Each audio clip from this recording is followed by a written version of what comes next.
Imagine discovering that one of the most familiar numbers in shopping isn't always what it seems. For centuries, customers have occasionally walked away from bakeries with more than they paid for, and somehow everyone accepted it as perfectly normal. That extra item wasn't a random mistake, a lucky accident, or simply an act of generosity. It came from a fascinating chapter of history shaped by surprising rules and unexpected consequences. So why is a baker's dozen actually 13 instead of 12? And how did such an unusual tradition survive into the modern world? Let's find out the reason, right here, on History of Simple Things.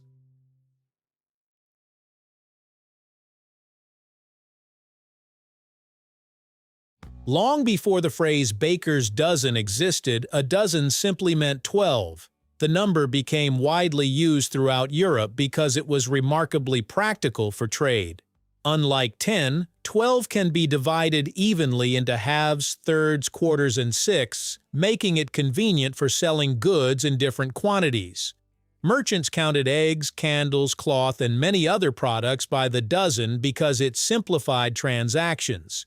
Bakers naturally followed the same convention, selling 12 loaves as the standard quantity. At first, there was nothing unusual about it. If someone bought a dozen loaves, they received exactly 12. The mystery only began when some bakers started adding a 13th loaf, creating a custom that seemed to contradict the very meaning of a dozen. To understand why 13 became linked to bakers, you have to look at medieval England, where bread wasn't just another food. It was a daily necessity for much of the population, especially the poor. Because bread was so important, governments closely regulated its production and sale. One of the most significant regulations was the assize of bread, introduced during the 13th century under King Henry III. Rather than fixing bread prices, the law adjusted the weight of a loaf according to the price of wheat. When grain became expensive, loaves could legally become smaller while selling for the same price. When grain became cheaper, loaves had to become larger.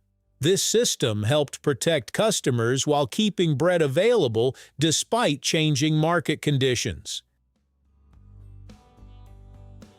The biggest challenge for bakers was consistency. Medieval baking lacked the precise measuring tools available today, and every loaf varied slightly after rising and baking. Even when a baker aimed for the correct weight, some loaves could accidentally end up lighter than required by law.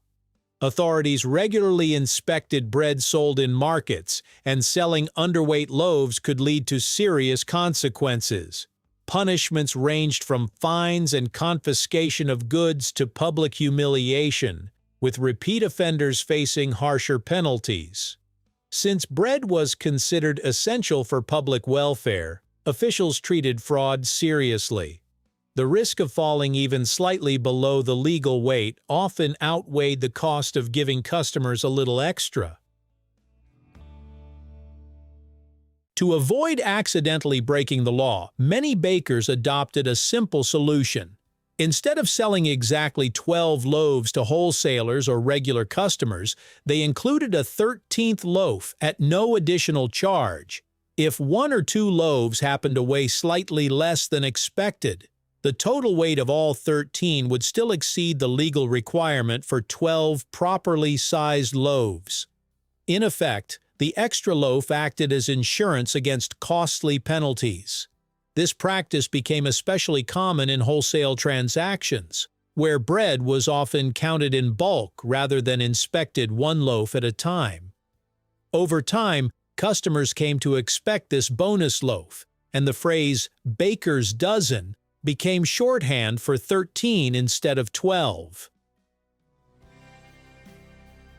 As centuries passed, weighing methods became more accurate, and the legal pressures that encouraged the practice gradually disappeared.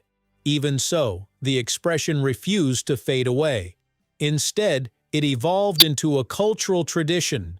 Bakers continued offering 13 items in certain situations because customers appreciated receiving something extra, even after the original legal reason no longer applied. Eventually, the phrase spread beyond bread itself. People began using baker's dozen to describe any group of 13 items, regardless of whether baking was involved. The medieval problem had been solved, but the expression survived because language often preserves history long after its original purpose disappears. Although the phrase remains widely recognized, not every modern bakery follows the tradition. Some businesses still offer 13 items when customers purchase a dozen, particularly for products like bagels or donuts, often as a promotional gesture or a nod to history. Others simply sell 12, since there is no legal or industry requirement to include an extra item. Whether you receive 13 depends entirely on the bakery's own policies. Even so, the expression still carries the same meaning it has held for generations. It reminds us of a time when an extra loaf wasn't a marketing strategy or an unexpected bonus. It was a practical safeguard against the uncertainty of medieval baking and strict food laws. The baker's dozen is one of those rare traditions where a simple number tells a surprisingly rich story. What seems like a generous gift actually began as a practical response to strict regulations and the realities of handmade bread. Medieval bakers weren't trying to be especially charitable. They were protecting their livelihoods in a world where small differences in weight could have serious consequences.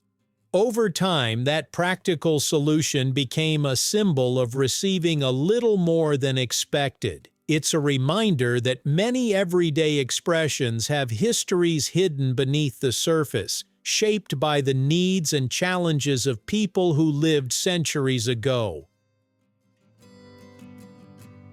Thank you for watching. If you have suggestions for our next video, feel free to share them in the comments below. We'll be sure to give you an acknowledgement for your contribution.